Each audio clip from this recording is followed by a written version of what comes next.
एक गांव में कुशल नाम का एक लड़का रहता था, जो कि बहुत गरीब था, लेकिन उसे चित्र बनाने का बहुत शौक था। वह लकड़ी की सहायता से मिट्टी पर बहुत ही सुंदर चित्र बनाता था। उसके पास पेंसिल और कागज खरीदने के लिए भी पैसे नहीं थे। एक दिन एक बूढ़ा आदमी उसके सामने आया।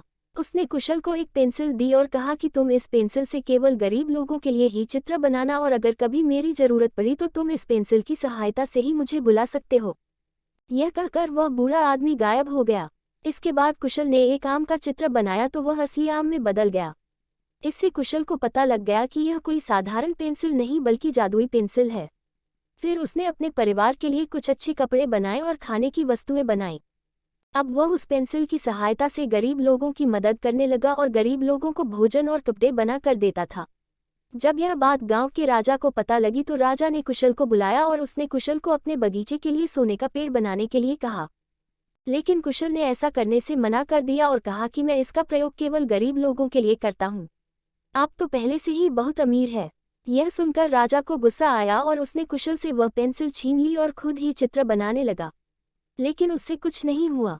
इसके बाद उसने वह पेंसिल वापस कुशल को देकर चित्र बनाने को कहा और बोला कि अगर तुम चित्र नहीं बनाओगे तो तुमको जेल में डाल देंगे। इस पर कुशल को बूढ़े आदमी की याद आई।